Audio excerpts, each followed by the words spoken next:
Hello, guys. Things you should keep in mind before buying a health insurance, or things you should know before buying a health insurance. सो आपको एक health insurance खरीदना है और अभी आप confuse हो रहे हो कौन सा ले, कौन सा पॉलिसी ठीक रहेगी, कौन से प्लान में हमें ज़्यादा बेनिफिट मिलेगा, इसमें ज़्यादा कवरेज होगा। सो डोंट वरी, इस वीडियो को एंड तक देखें एंड आई एम श्योर आपके सारे डाउट क्लियर हो जाएंगे और आपको पता चल जाएगा कि एक क्योंकि हेल्थ इंश्योरेंस सब इंडिविजुअल इंसान के लिए डिफरेंट रहेगा। If you are married, unmarried, so मैं हर टाइप के आपको एक्सप्लेन करने वाली हूँ कि इंडिया में कितने टाइप के हेल्थ इंश्योरेंस होते हैं, तो आप अपने अकॉर्डिंग पता लगा सके कि आपके लिए कौन सा बेनिफिट रहेगा। So let's just dive into the topic. Okay, तो इंडिया में अभी दो तरह के हेल्थ इंश्योरेंस है। एक है इंडिमनिटी बेनिफिट प्लान और दूसरा है definite benefit plans. So let me just talk about indemnity benefit plan first. उसमें कितने टाइप्स होते हैं, उसके बाद मैं आपको बताती हूँ डेफिनेट बेनिफिट प्लान्स में क्या क्या आता है। इंडिमनिटी बेनिफिट प्लान्स क्या होते हैं? इसमें that allow the policy holder to claim hospital expenditure up to a certain amount only until the policyholder reach the maximum limit. And these plan cover the actual amount incurred as expenses during a hospital stay up to the certain amount of money. For example, जैसे आपने एक health insurance करा रखा है, individual health insurance 2 lakh का। आपका जितना भी खर्चा है, हॉस्पिटल एक्सपेंसेस आए हैं, वो आपका 1 लाख है। तो आपने इंश्योरेंस कंपनी को अपने बिल्स दिखाए कि मेरा इतना खर्चा हुआ है, तो आपको इंश्योरेंस उतना ही पैसा देगा। ये इंडिमनिटी बेनिफिट प्लान्स में आता है। और डेफिनेटली बेनिफिट प्लान में क्या होता है, उसमें स्टार्टिंग में आपको insurance pay specific amount as a lump sum irrespective of the hospital cost. Irrespective of the hospital cost it means कि आपको स्टार्टिंग में एक लम्प सम अमाउंट मिल जाएगा जितना आपने इंश्योरेंस कवर करा रखा है। फॉर एग्जाम्पल, आपने क्रिटिकल इलनेस प्लान खरीद रखा है, 25 लाख का आपने इंश्योरेंस ले रखा है, तो आपको स्टार्टिंग में 25 लाख मिल जाएंगे। आपको इसमें प्रूव करने की ज़रूरत नहीं है कि मेरा इतना एक्सपेंसेस आया है इसलिए मुझे आप इतना पैसा करें, वो स्टार्टिंग में आपको पे कर देगा। अब आप कंफ्यूज हो जाते हैं कि हमें इंडिमनिटी बेनिफिट प्लान चाहिए या फिर डेफिनेटली प्लान चाहिए। तो इन दोनों में भी बहुत टाइप्स होते हैं, तो उनको जान लेते हैं, जिसके बाद आप तय कर पाएंगे कि आपको कौन सा लेना है। सो इंडिमनिटी बेनिफिट प्लान पहले देख लेते हैं। उसमें 5 टाइप है।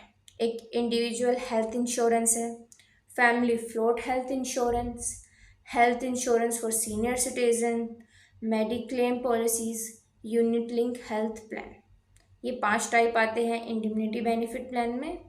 तो इनके बारे में मैं आपको थोड़ा और एक्सप्लेन कर देती हूँ 5 टाइप में, तो आपको पता चल सके कि आपके लिए ये बेनिफिट रहेगा या नहीं रहेगा। अब इंडिविजुअल हेल्थ इंश्योरेंस क्या होता है? That covers your spouse if you are married, your children and your parents. These sorts of insurance cover your medical expenses such as hospitalization, surgery, room rent, day care procedure और there are certain other things जो खर्चा होता है। अब individual sum insured will be assigned to each member. अगर 3 लाख का खरीदा है, each person cover will have a sum insure of 3 lakh each person. तो इंडिविजुअल में ये बेनिफिट हो जाता है हमें। अभी सेकंड वन आता है फैमिली फ्लोट हेल्थ इंश्योरेंस। ये ट्रेडिशनल हेल्थ इंश्योरेंस पॉलिसी है, बहुत पहले से है। इस इंश्योरेंस प्लान में सिंगल अमाउंट इंश्योर्ड कवर कर सकती है सारे मेंबर एक ही पॉलिसी के अंडर। और इन दोनों में डिफरेंस क्या होता है? इस कंपैरेटिव प्रीमियम इसमें कम होगा। इंडिविजुअल हेल्थ इंश्योरेंस में इससे प्रीमियम कम होगा। तो अगर if you are married person, then I think मैं सजेस्ट करूँगी फैमिली फ्लोट हेल्थ इंश्योरेंस ठीक रहेगा। If you are unmarried and you want to just cover your parents, then the individual benefit plans would be benefit for them. अब हम बात करते हैं health insurance for senior citizen की। अब it is for senior citizen, तो the policy created specifically for seniors adults over the age of 60। Senior citizen are more susceptible to illness, so this premium obviously will be high. India में इसकी maximum limit 70 होती है। इसमें जो expenses cover होंगे वो hospitalisation stay, post treatment medical fees, psychiatrist fees जो भी होगी तो वो सब इसमें कवर हो जाता है। आई थिंक ये वाला प्लान हमारे दादा दादी या नाना नानी के लिए बेनिफिट रहता है, ताकि अचानक से इतना खर्चा ना लगे। ऑब्वियसली आजकल हम देख ही रहे हैं बिकॉज ऑफ कोरोना, तो उसके बाद तो हमें हेल्थ इंश्योरेंस की बहुत ज़रूरत पड़ी थी। अचानक से लोगों को बिकॉज ऑफ मेडिकल इशू उनके पास पैसे नहीं रहते, तो और ऊपर से सीनियर सिटीजन को ज़्यादा अफेक्ट करता है। आई think this health insurance for senior citizen would be good for your grand parents. उसके बाद आता है mediclaim policy. Mediclaim policy cover करते हैं आपका हॉस्पिटलाइजेशन कॉस्ट इलनेस की वजह से हुआ है। फॉर एग्जाम्पल आपको एक अनइंटेंशनल स्टे हो गया, मतलब अचानक से आपकी जो इलनेस थी उसकी वजह से जो खर्चा हुआ है मेडिक्लेम पॉलिसी में कवर हो जाता है। For example nursing, surgery, doctor fees, oxygen, anaesthetic, तो ये सब एक मेडिक्लेम पॉलिसी में सब कवर हो जाता है। और मार्केट में there are three type of mediclaim policy. एक ग्रुप मेडिक्लेम होती है, एक इंडिविजुअल, एक ओवरसीज। सो इस अकॉर्डिंग आप चेक कर सकते हैं कि आपके लिए कौन सा बेनिफिट रहेगा, तो वो आप ले सकते हैं। लास्ट आता है unit linked health plan. It has been established by several health insurance firms and in this were okay इस पॉलिसी में क्या होता है, आपका एक पोर्शन तो इशूड किया जाता है to provide a coverage, but rest of the portion will be split between equity. इसमें आप इन्वेस्ट भी कर सकते हो, तो the rest of the portion will split between equity and डेब्ट इन्वेस्टमेंट। तो आप इंश्योरेंस के साथ साथ अगर आपको इन्वेस्ट भी करना है तो मुझे लगता है ये वाला unit link health plan would be perfect for you. So अब बात करते हैं डेफिनेट बेनिफिट प्लान के बारे में। जैसा कि मैंने आपको पहले बताया था कि आपको स्टार्टिंग में एक लमसम अमाउंट मिल जाता है इसमें। इसमें तीन टाइप के पॉलिसीज़ कवर होती है। क्रिटिकल इलनेस प्लान, और it can be called critical illness policies. Second one is personal accident plan and third one is maternity health plan. तो क्रिटिकल इलनेस प्लान पॉलिसी क्या होती है, treatment for those disorder is expensive. Obviously we all know that critical illness के treatment in India और may be in abroad बहुत expensive होते हैं, जिसके लिए मे बी हम लोन ले देते हैं कि ट्रीटमेंट मिल जाए। सो to save from those things we can do the critical illness plan policies. So in this plan we'll pay a predetermined sum as soon as you are diagnosed with sickness, regardless of the culture or cost of treatment. It protect, obviously it protect your savings। अगर आपकी कोई savings है because of this plan it can be protected. तो इसमें cover कौन कौन से illness हो रहे हैं, cancer, stroke, kidney failure, paralysis and first heart attack भी इसमें कवर हो जाता है। तो if you have a history of a disease family, अगर आपको लग रहा है कि आपके पहले किसी दादा या दादी को कुछ डिसीज़ हुए हैं जिससे इन फ्यूचर आपको भी आ सकता है, तो आई थिंक ये पॉलिसी बिल्कुल आपके लिए बेनिफिट रहेगी। और second, personal accident plan. Accident happen all the time, तो उसके लिए हम पहले से प्रिपेयर रहे तो ज़्यादा बेटर है कि हम अचानक से अगर कुछ हो जाए तो हमारे पास एक सिक्योरिटी, एक अमाउंट होना चाहिए। So for that personal accident plan is best. This insurance pay medical treatment which is required following एक partial impairment, entire disability and death as a result of the accident. Third one is maternity health plan. Obvious, this is the design for the woman. If pre and postnatal expenses as well as delivery and ambulance cost are all are covered in this maternity health plan. और I think ये हर एक women के लिए बहुत benefit रहता है। अचानक से हम, आई नो कि पहले इतना औरतें नहीं सोचती कि इंश्योरेंस ले कि ना ले, बट मुझे लगता है कि मैटरनिटी हेल्थ प्लान एक सिक्योरिटी है हर एक वुमेन के लिए, कि आपके पास एक सिक्योरिटी रहती है कि हमारा अगर अचानक से कुछ प्रॉब्लम आ गई तो we have insurance. So I think एक हर एक वुमेन को ये वाला प्लान तो एक बार करवाना ही चाहिए, एक इंश्योरेंस तो कराना ही चाहिए if they get might get if pregnant. तो अब बात करते हैं कि मतलब क्या सिर्फ प्राइवेट ही जो कंपनी है वो इंश्योरेंस प्रोवाइड कराती है या फिर गवर्नमेंट भी देती है। तो मैं आपको बता दूं कि गवर्नमेंट इंश्योरेंस भी बहुत, गवर्नमेंट ने इंश्योरेंस स्कीम निकाली हुई है, जो मैं आपको अभी बता सकती हूँ कितनी टाइप्स की हैं। टाइप की नहीं है, government in health insurance scheme as it name suggest a medical insurance plan that is sponsored, supported by the government at any level, center or state alike. So, since the access to healthcare and health insurance in India far from the ideal, particularly in rural region, तो जो गांव होते हैं वहाँ तक अभी health insurance नहीं पहुँचा है, मतलब प्राइवेट कंपनी तो बहुत ही कम। तो जो रूरल एरिया होता है उनके लिए गवर्नमेंट ने अलग से स्कीम निकाली है जिससे उनको ज़्यादा बेनिफिट रहे। पर ये नहीं है कि सिर्फ रूरल एरिया में ही ये स्कीम बेनिफिट रहती है, जो अर्बन एरिया में रहते हैं वो भी इनका फ़ायदा उठा सकता है।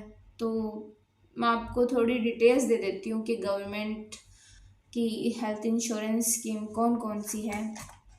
सो government health insurance scheme usually comprise a substantial sum insured as a affordable premium। एक affordable premium रहता है, उसमें इतना हाई हाई प्रीमियम नहीं होता है जिससे अफोर्ड ना कर पाए, क्योंकि as usual they focused on rural. तो उसके लिए उन्होंने गवर्नमेंट हेल्थ इंश्योरेंस निकाले हुए हैं। तो मैं आपको एक बार उनके नाम बता देती हूँ और वो क्या बेनिफिट कवर करते हैं वो बता देती हूँ। तो एक फर्स्ट है आयुष्मान भारत प्रधानमंत्री जन आरोग्य योजना। इसमें आपको जो बेनिफिट मिलेगा वो है hospitalization cover up to 3 days, a post hospitalization cover up to 15 days, a cover for all pre-existing condition with no waiting period, no restriction on the number of family. आपको कितने भी फैमिली मेम्बर हो सकते हैं, 5 या 6, तो इसमें कोई रेस्ट्रिक्शन नहीं है। Cashless treatment for any government and और private hospital in the country under the scheme. Cashless treatment रहेगा, आपको ऑनलाइन पेमेंट करने में ज़्यादा बेनिफिट मिलता है तो उसमें कर लीजिए, अदरवाइज इट वोंट।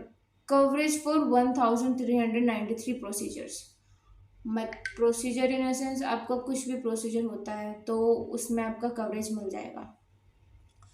और coverage for the expenses of treatment, drugs, physician fees, diagnostic, ICU charges. और एनुअल प्रीमियम सिर्फ आपको 30 रुपये देना है। सबसे बेनिफिट तो यही है। तो आई थिंक जिसके लिए आपको अगर ये सुटेबल करता है तो आप ये ले लीजिए। मुझे नहीं लगता इसमें कोई फ़र्क पड़ेगा प्राइवेट हो या गवर्नमेंट हो। Now the second one is आम आदमी बीमा योजना। One of the various government health insurance scheme in India is Aam Aadmi Bima Yojana. People practicing is one of the 48 location listed in the scheme can become beneficiary after the payment of premium 200 rupees per annum. That's it. This is the only amount. So the scheme offer both a life cover and accidental death cover to its members. जो आपके family member है तो वही इसमें सिर्फ cover होंगे। तो इसमें कवरेज क्या मिल रही है? सम insured 30,000 for the natural death of beneficiary, some insured for 75,000 for accidental death, and coverage for only earning member of head of the family. जो एक हेड है जो अर्निंग कर रहा है फैमिली में, उसकी कवरेज मिलती है। And there is another employee state insurance scheme, ESI. I think I'm sure there are a lot of people who have heard of these. इसमें हमें क्या, okay, let me just give you the brief detail about it. The premium for participant on this health insurance scheme is shared by employees and the employer. However, worker earning wages lower than 137 per day are expensed from the payment of the shares of premium. इसमें हमें benefit क्या मिल रहा है? Medical benefit for insured and their family, sickness benefit for a maximum of 91 days of sickness, extended sickness हो जाती है benefit up to 2 years, enhanced sickness benefit up to 7 days for male beneficiary, 14 days, and maternity benefit for 26 week। Disablement benefit मिल रहा है। तो I think this scheme is also benefit for everyone. Just look it up. I am just giving you the benefit detail जो आपके लिए benefit रहेगी और वो आप सूटेबल रहेगी। प्रधानमंत्री सुरक्षमा बीमा योजना, PMSBY भी बोलते हैं इसको। इसमें a sum insure 2 lakh in case of accidental death और total disability. Then again, another one is central government health scheme. A central government health scheme is a government health insurance scheme launched by the central government to provide medical insurance to their employees.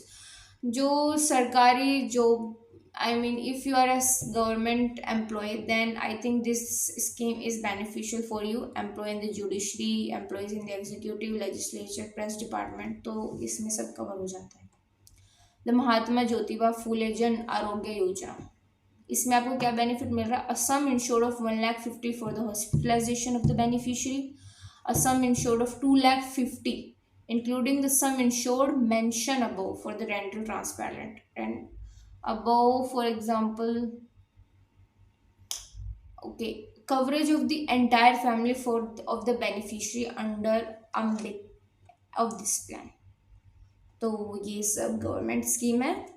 I am sure I will give, आपको थोड़ा बहुत समझ में आ गया होगा कि कौन सी government scheme आपके लिए बेनिफिट रहेगी या नहीं रहेगी.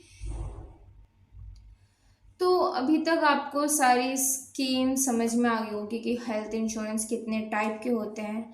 बट आगे बढ़ने से पहले मैं आपसे, आपको क्या करना होगा कि आप अपने आप से 2 या 3 सवाल पूछें before buying any health insurance.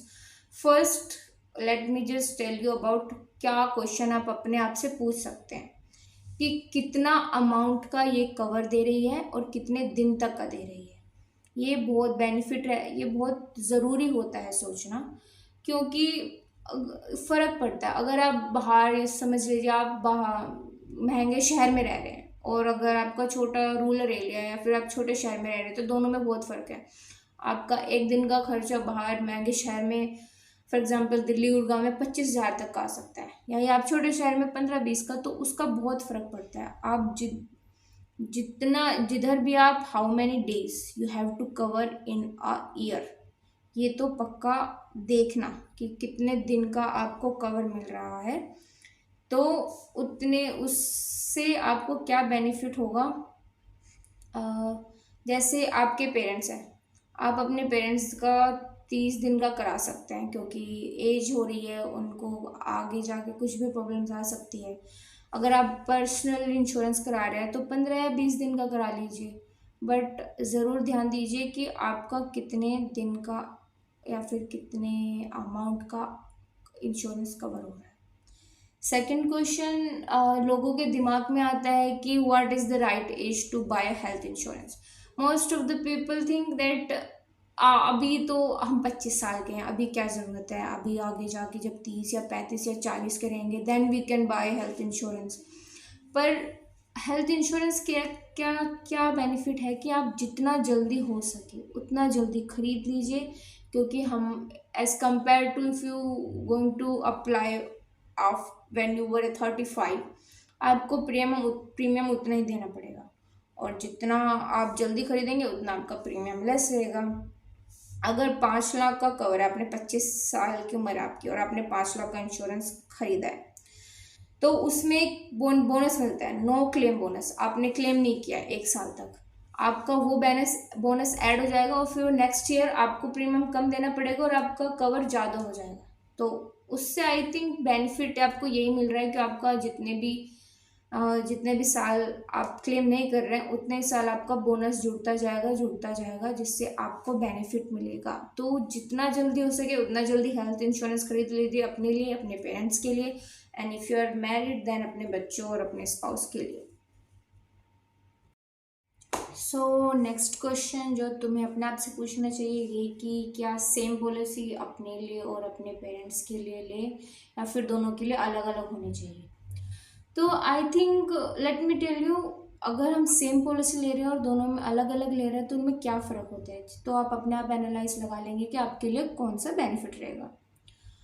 तो अगर आप आप एक ही पॉलिसी ले रहे हो पूरी फैमिली के लिए, अपने लिए भी और अपने पेरेंट्स के लिए, तो उसमें जो सबसे एल्डेस्ट रहेगा मेंबर, उसके अकॉर्डिंग प्रीमियम डिसाइड होगा, डिटरमाइन करेंगे. तो हाई प्रीमियम रहेगा because they will be about the age of 50. तो जितनी एज ज़्यादा रहेगी उतना प्रीमियम हाई रहेगा. और आप, यू विल बी 25, तो आप उसके अकॉर्डिंग प्रीमियम पे करेंगे जो आपकी एज नहीं है. तो आई थिंक सजेशन ये रहेगा कि दोनों की अलग अलग पॉलिसी ले। एक पॉलिसी में ज़्यादा प्रीमियम देने का कोई फ़ायदा नहीं है। You have to take a separate policy for your parents and for yourself also. Okay, another question which can be, if you are working employees, then it can come to your mind that you already have a corporate health insurance. उसके साथ तुम्हें दूसरा चाहिए कि नहीं चाहिए? तो अभी जॉब कर रहे हो, आपके पास कॉर्पोरेट हेल्थ इंश्योरेंस है। इन इन नेक्स्ट 1 ईयर आपको प्रमोशन मिल रहा है, फिर you want to change something, you want to do different, तो आपको जॉब छोड़नी पड़ेगी। अब आप जॉब छोड़ रहे हैं तो हेल्थ इंश्योरेंस भी कोलैप्स हो जाएगा, तो उसका हेल्थ इंश्योरेंस में कोई फ़ायदा नहीं रहेगा। उसके साथ साथ जो आपको कवरेज मिल रहा है, जितने भी बेनिफिट मिल रहे हैं, कुछ नहीं रहेगा। तो आई थिंक सजेशन ये रहेगा कि आप एक कॉर्पोरेट हेल्थ इंश्योरेंस के साथ साथ एक अलग से पॉलिसी ले लीजिए, जिससे आपको बेनिफिट रहेगा, एज वेल एज आपकी फैमिली को बेनिफिट रहेगा। और एक सवाल जो हमें कंपनी से पूछना चाहिए इंश्योरेंस के, आपके दिमाग में आना चाहिए कि इसमें प्री एग्जिस्टिंग डिसीज, उनको पीईडीज बोलते हैं, इसमें कवर है या नहीं कवर है, ताकि आप डिसाइड कर सके कि आपके लिए ये बेनिफिट है या फिर इसमें जो आप डिसीज़ कवर हो रहे हैं, जो मैंने आपको पहले बताया था कि प्री हिस्ट्री, मेडिकल हिस्ट्री आप अपनी चेक कीजिए। तो जो मेडिकल हिस्ट्री आप चेक कर रहे हो उसमें डिसीज़ कवर हो रहे हैं कि नहीं हो रहे हैं, तो आपको एक इससे फ़ायदा मिल सकता है कि ठीक है, आपके लिए ये बेनिफिट, ये इसमें एक डिसीज़ कवर हो रहा है, तो मेरे लिए ये पॉलिसी बेनिफिट रहेगी। अभी बात आती है कि हेल्थ इंश्योरेंस खरीदे या ना खरीदे। अभी मैंने आपको इतने बेनिफिट्स बताए, इतने टाइप बताए, तो आई थिंक सबसे मेन इम्पोर्टेंट बात ये होती है कि हमने कोरोना के टाइम में देखा था कितनी मेडिकल इमरजेंसी थी। और आई थिंक इंडिया में ये एक मिथ है कि लोग बाग, मिथ नहीं है, लोग बाग सोचते हैं हेल्थ इंश्योरेंस पहले लेने से कि उससे कोई फ़ायदा नहीं हो रहा है, या फिर अभी तो हम ठीक है, हेल्दी है, तो अभी तो कुछ प्रॉब्लम नहीं है। But that is the worst mistake we are making. I think अगर हम अभी हेल्थ इंश्योरेंस ले लेंगे तो आगे जाके इन फ्यूचर आपकी जो सेविंग्स है, आप जो जिसके लिए सेव कर रहे हो, फॉर एग्जांपल आप ट्रैवलिंग करना चाहते हो, घर लेना चाहते हो, तो उसकी सेविंग आपकी बच सकती है एक इंश्योरेंस की वजह से। तो आप इंश्योरेंस ज़रूर खरीदें, अपने लिए खरीदें, अपनी फैमिली के लिए खरीदें, and and be safe out there. So thank you so much.